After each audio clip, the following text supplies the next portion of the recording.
Roosevelt. Oh, Mr. Truman, won't you send us home? We have conquered Naples and liberated Rome. Now that we conquered the super race, there must be shipping space. Send the boys from Rome to home. Send the boys from home to Rome. Good feeling. He wasn't president then. He was already gone when I got there. As far as I was concerned, he was a good president. Harry S. Truman. Right? Yeah, the war was over. It was beautiful. I went to Naples first, Italy, then up to Rome. I went all over Europe, really, to think about it. I've been to Berchtesgaden. You heard of Berchtesgaden. Yep. And I've been to the French Riviera. Yeah. I've been to Paris. Yeah. I've been to Belgium and a lot of places. I had a good military career. I can't complain. Everybody used to kind of laugh. Hey, you're volunteering for that? Why not? You know. You're good. If I had a crew out and I needed volunteers, well, what I would do is, so let's say I had 20 men fall out, and I had a detail to take care of. And so I would always say, any volunteers? The guy that didn't volunteer stood back. That's the guys that I picked. Yeah. Everybody took a little while for them to find out what I was doing. They said, when he calls for volunteers, go. Because I always took good care of the volunteers. There's no space available on the aircraft. Yeah. He said, and I told him, I said, I had a lot of family separations, and I said, I'd like to be home. Yeah. And he said, come here. Walked over to the window and he says, see that barracks over there? And I said, yeah. Can you be there about 5 o'clock in the morning? I said, he said, I'll see that you get out. Needless to say, I went down, you know, barracks, and went over, and he said, come on, have a coffee with me before we go over to the mess hall. And so, You want some coffee? You like coffee? Worst come to worst, They got you out for the holidays. No, he says, see that hut over there? You be here at 5 o'clock in the morning. Can you be here at 5 in the morning? I said, I sure can. He said, you'll get out. I walked over and told the guy at the transportation desk, you know, I want this man on a shipment.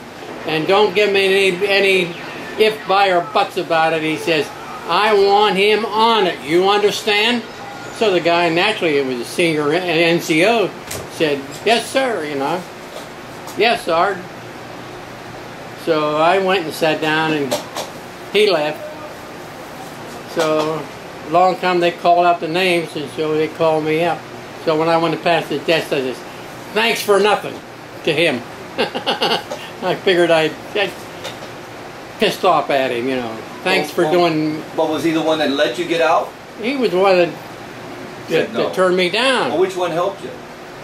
I was sitting in the barracks. Oh. And this guy come through. Of course, he must have been in charge of something, you know. Oh, a different guy came through. I got out. I was pissed off because Korea is no place to be for on a holiday. I had some good breaks. I had some bad breaks. Most of the time, I volunteered for a lot of stuff, you know. But by God, sometimes they try to crap on you too, you know. Oh, yeah. Oh, everyone used to laugh because I volunteered.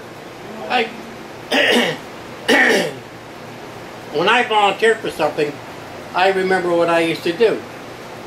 If I was put in charge, and I was an NCO, so I was put in charge, I always find out who the guys were that volunteered. I give the men who were not volunteers the crappy positions. I split the details up, you know. Right.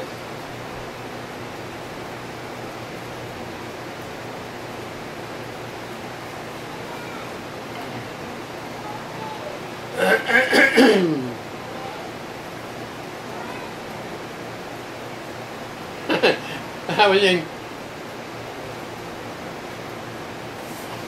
I think it was the Philippines or Vietnam, and they asked for some volunteers.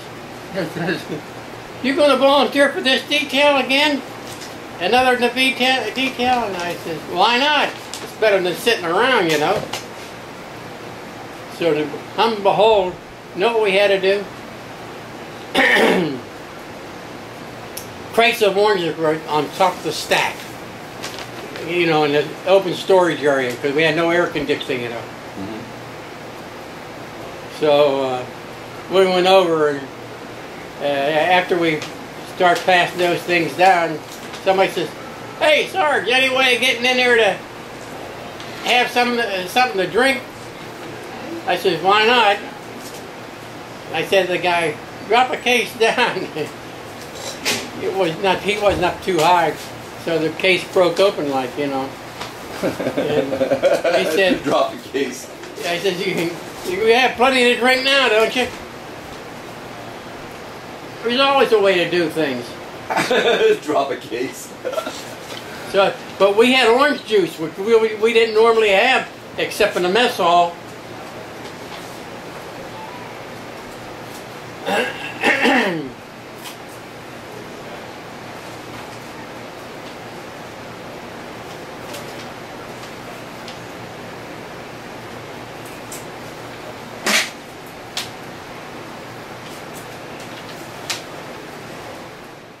Fellows outside kept calling for Sam.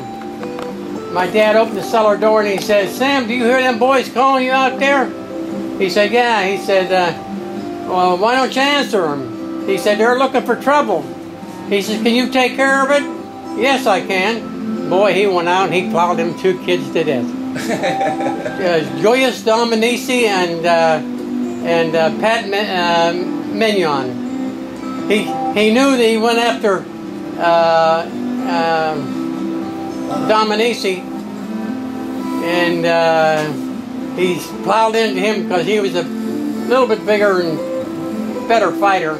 And when he turned around to go after Pat Mignon, Pat says, I quit. He says, "Like hell you do, I haven't even hit you yet." Two of them on one, you know. Right. Sam, oh boy, he was a fighter. George, no. I had one fight in grade school. His name was his nickname was Cue Balls, and his name was Dominic. His brother was Dominic. What the hell was his name? But anyhow, we went down in the alley by the school to fight, and I hit him right in one hit, and "You broke my nose." That was, the fight was over.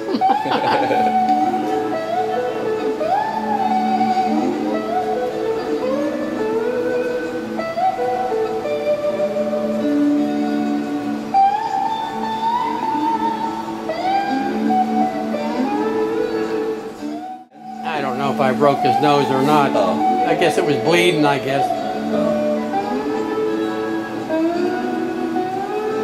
I saw his brother many years later, and we were good friends, really. It seemed that guy mentioned that thing in France, the ossuary. Right. I can remember that dome.